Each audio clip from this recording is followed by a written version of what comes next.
All right, so y'all were asking me three, four. Okay, so y'all were asking me. This is gonna be hard to do with the mic over here. So y'all were asking me about the same like three, four moves, and they're pretty simple. They're fourths. They are minor, using the minor third up, and then as well as chromatic and dominance.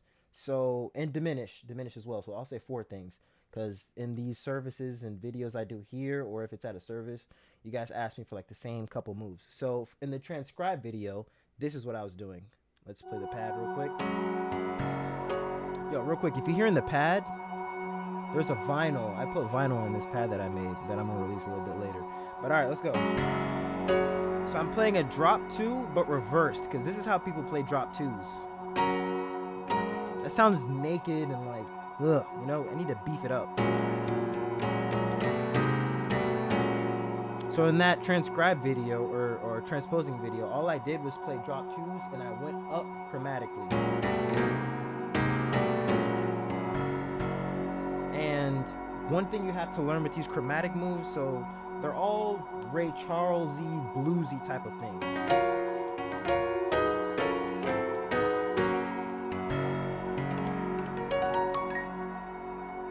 These are all, that was loud, but these are all chromatic. So just learn all 12 keys. That's why it's important to not transpose all the time, so you can learn all your chromatic movements. And the good thing about it is, even with churchy things, let me switch to an organ real fast. Let me stop that. So even in a churchy sense, it's the exact same thing, but just with one chord, one note moved down.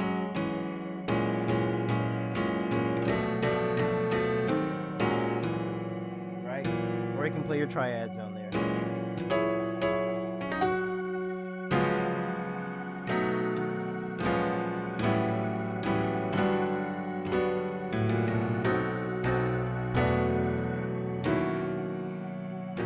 I don't know what I'm doing, but you get what I mean though.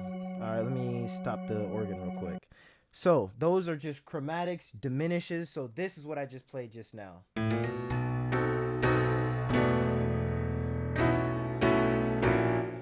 So your chromatics and your diminishes. And you see how I just use that in a churchy sense?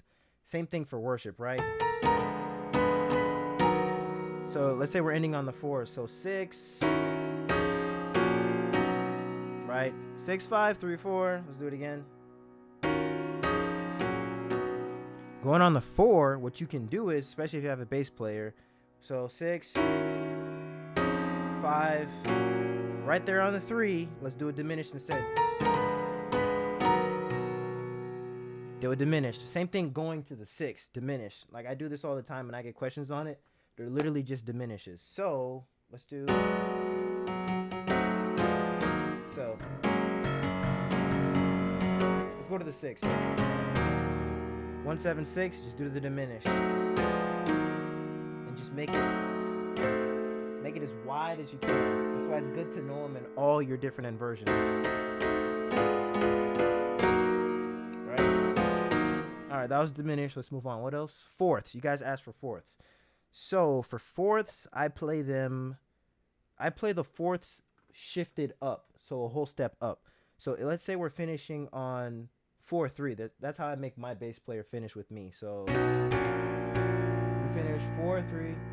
So what I would do is I play fourths, but shifted one note up. So fourths, this is what fourths are.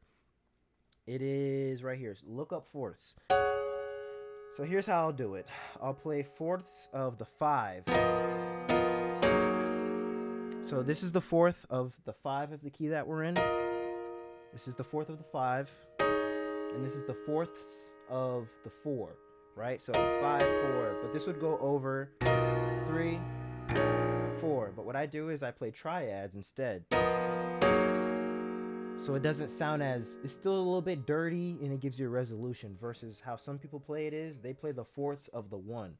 So they'll do flat 7 in their hand. Oh, that's wrong. Hold on. And they'll play the 4th like that. I don't like playing the 4th like that. So this is the 4th of 1. And this is the 4th of flat 7. I'm trying to, process. So 4th of the 1, fourth of the flat 7. So they would do, so flat 7, 6, and they, same thing I do, but they just shift it up 1. So on the flat 7 in the bass, you do the fourth of 1 down to the 6 and do the fourth of the flat 7 you just hit. But instead of that, that sounds too, I like doing it with the triad. So this is the triad of the 5, and I do the fourth of the 5, right? So, and that's 3/4. And the thing with doing what I just taught you with the drop 2s, the thing with that is you're not clashing with the bass, right?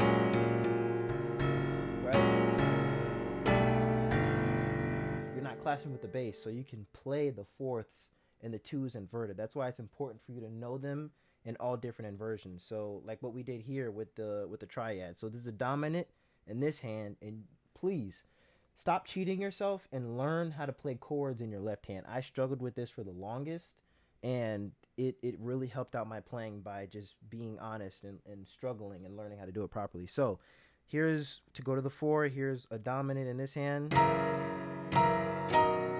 and all I did was move 1 note in this hand. So we're playing 3, double octave, flat 7 to the 6, right? And then in this hand we're doing 1, 5, flat 7. So and this hand just does the full 4 chord inverted.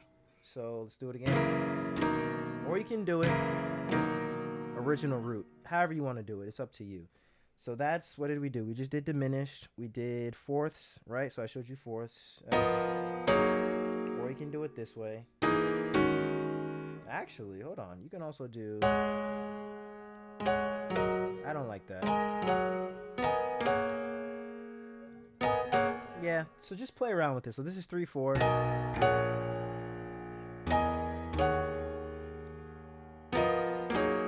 So those are fourths. I showed you the diminishes. Let's go into the 6. So diminish 1, diminish 7, down to 6, and learn how to play them outright. And even going to the 4, use the diminish. Alright, so I showed you fourths. I showed you this one as well, I think. Come on.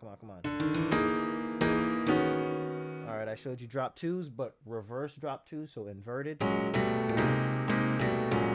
Oh, minor third. That's what I didn't teach you. Okay, so minor thirds. When you guys see me doing these in these services or here, you guys be like, yo, what is that? These are just straight minor thirds. So let me play a pad real quick so y'all can. Let me play this one. All right, cool. Yo, by the way, listen to this audio effects I have on here. So this is a verb. See how that fills up the room, brightens it up? Let me also play this. See how it's going from left to right in your ears? I'm gonna release all this stuff later. All right, let me turn that off so I can focus. All right, so minor thirds. So we're in F sharp, right? Minor third would be A. Because what is the minor of A? F sharp, but that's our 1. So let me change key sounds. I don't like this. Let me do it.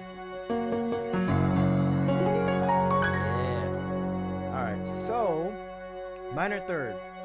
Alright, minor third. So, whenever, like for instance, I got a lot of questions on the Beje Mwese and Wadamu. So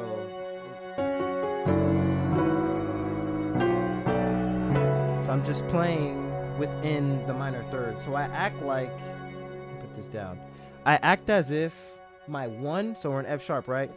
I act as if my 1 is the 6, so I go into the minor third chord progression for a second, which is A. Right, so within A, so if we're in A and F sharp is our 6, how would we play an A? Go to your 4, that's D, go to your 5, which is E, 6, which is F sharp, but play it as a major, and now we're back to a 1. So here's how I make it sound and I intertwine them. So Beje Mwese,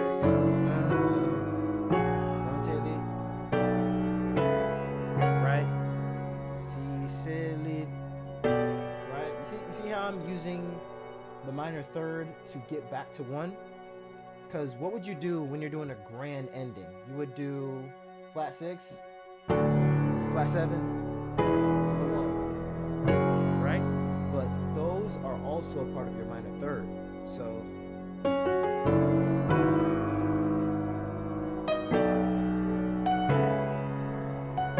right?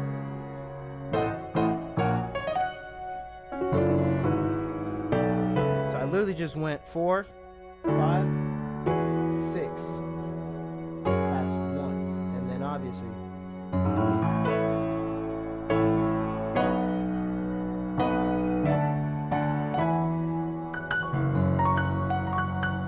those are minor thirds. So minor thirds, fourths, diminished, and then as well as the dominant with the triad. So let me let's do one more example of that, right?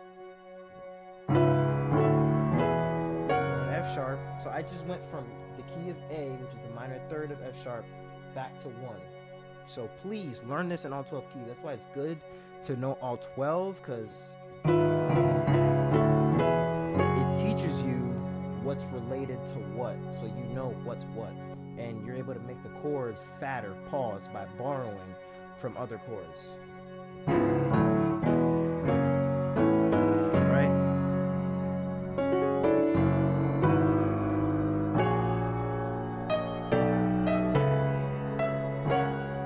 And then back to triads. Si, se, li. Triads again. These are gospel triads. This is why don't cheat yourself. Don't just do one note. Do triads. Do the chords lush and fat. Pause.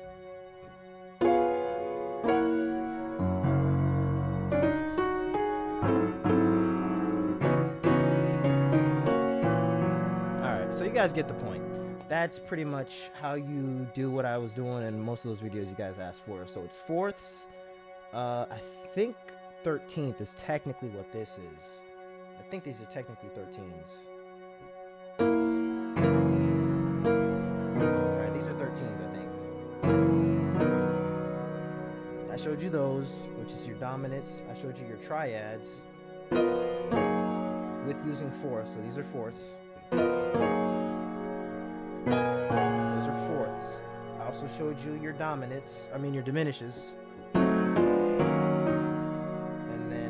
Using it to go to the 4. So 6, 5, 3, 4. Let's do that real quick.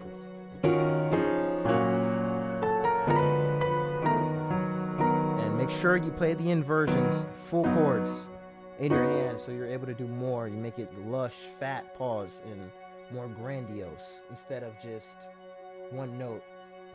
So 6, 6.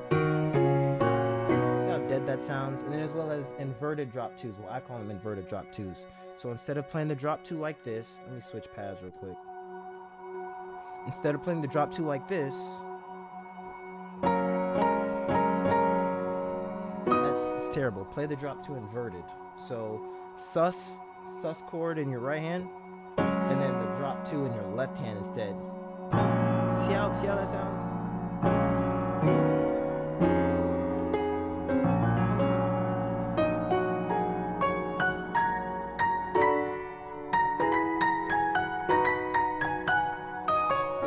Sounds way better that way. So, yep.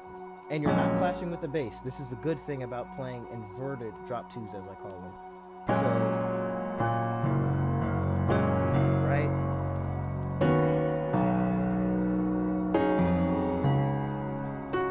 And then as well as your minor thirds, your triads, and your dominants. Third right there.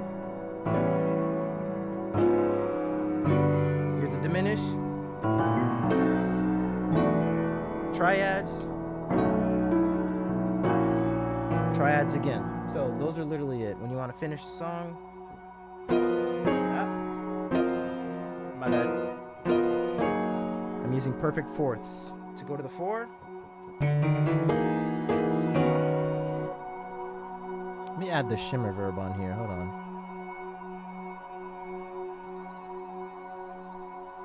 Yeah.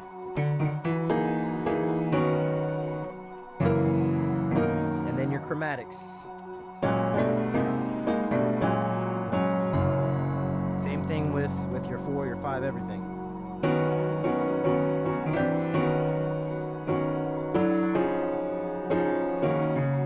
And then what else? Chromatics, same thing.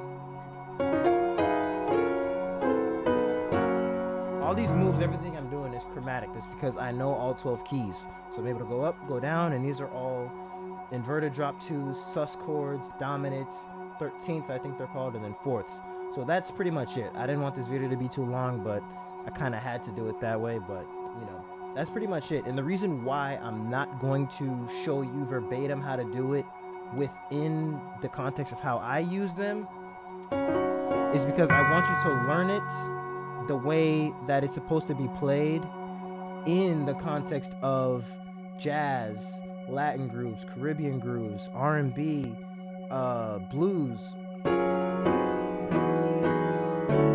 However you're supposed to learn it, because if you learn it that way and then you bring it into your genre, it's so unique sounding because you're not playing it the way that you would want it to be played, like within your groove. That's kind of how people, if they were to play an R&B thing and they're playing it all gospel-y, it sounds weird, you know, versus if you were to take an R&B thing, split how you play things. That's why you have to know your sound. Split how you would play it and play it as if you're pulling a gospel song into an R&B thing, or vice versa, versus just playing an R&B thing gospel-y, or playing something, a Latin groove, like however you would play it. I know I'm kind of over-explaining it, but you get my point. Let's add some verb on that before I go.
You get the point.